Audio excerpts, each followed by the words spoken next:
Hello दोस्तों, कैसे हैं आप लोग। आज हम जानेंगे महान वैज्ञानिक एल्बर्ट आइंस्टीन के बारे में। इस वीडियो में सभी जानकारी इंटरनेट से ली गई है। यह वीडियो केवल जानकारी के लिए बनाया गया है, किसी की भावनाओं को ठेस पहुंचाने के लिए नहीं बनाया गया है। चलिए शुरू करते हैं। महान वैज्ञानिक एल्बर्ट आइंस्टीन जब पैदा हुए तो उनका सिर सामान्य बच्चों की तुलना में बड़ा था, जिसके कारण डॉक्टर परेशान हो गए। उस जमाने में मेडिकल साइंस इतना डेवलप नहीं था कि इस बड़े सिर का कारण जाना जा सके, इसलिए आइंस्टीन को डॉक्टरों ने एबनॉर्मल बच्चा समझ लिया। लेकिन आइंस्टीन के मरने के बाद पता चला कि उनका सिर इंसानों की प्रजाति में एक अजूबा सिर था। एल्बर्ट आइंस्टीन का जन्म 14 मार्च 1879 को तत्कालीन जर्मन साम्राज्य के उल्म शहर में रहने वाले एक यहूदी परिवार में हुआ था। उल्माज जर्मनी के बाडेन राज्य में पड़ता है। वह उस समय जर्मन साम्राज्य की व्यूर्टम्बेर्ग राजशाही का शहर हुआ करता था। लेकिन एल्बर्ट आइंस्टीन का बचपन उल्म के बदले बवेरिया की राजधानी म्यूनिख में बीता। उनका परिवार उनके जन्म के एक ही वर्ष बाद म्यूनिख में रहने लगा था। आइंस्टीन बचपन से शर्मीले बच्चों में शामिल हो गए थे। बहुत बड़ी उम्र तक वे बोलते भी नहीं थे। उनके माँ बाप उनके न बोलने से बहुत परेशान थे। 4 साल की उम्र में उन्होंने पहली बार बोलना सीखा, लेकिन तब भी बहुत साफ नहीं बोलते थे।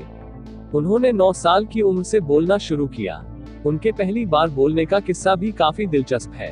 उन्हें खाना खाते समय सूप गर्म लगा तो उन्होंने बोला कि सूप बहुत गर्म है। यह सुनकर उनके माँ बाप बेहद खुश हुए और पूछा कि अब तक वे बोलते क्यों नहीं थे, तो आइंस्टीन का जवाब था, अब तक तो सब कुछ सही था, इसलिए नहीं बोला। आइंस्टीन बचपन से ही भाषाएं छोड़कर हर विषय में, विशेषकर विज्ञान में बहुत तेज थे।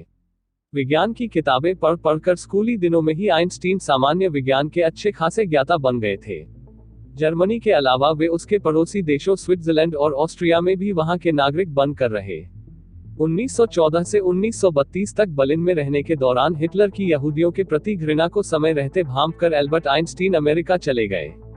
वहीं 18 अप्रैल 1955 के दिन उन्होंने प्रिंसटन के एक अस्पताल में अंतिम सांस ली। आइंस्टीन को जिस चीज ने अमर बना दिया वह था उनका सापेक्षता सिद्धांत।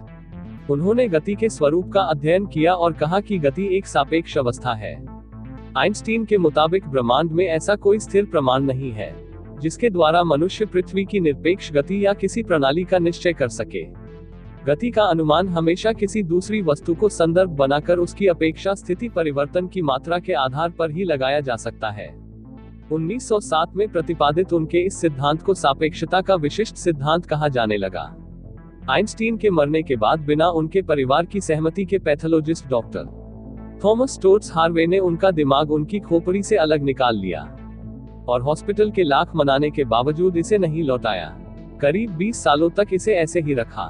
20 सालों बाद आइंस्टीन के बेटे हैंस एल्बर्ट की अनुमति के बाद उन्होंने उस पर अध्ययन करना शुरू किया।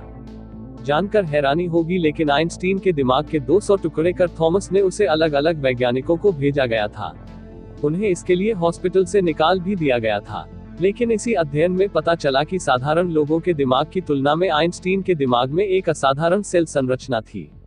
इसी कारण आइंस्टीन का दिमाग बहुत असाधारण सोचता था।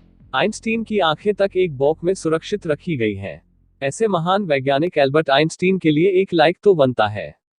ऐसे ही रोचक वीडियो देखने के लिए YouTube चैनल को सब्सक्राइब, लाइक, शेयर जरूर करें। धन्यवाद।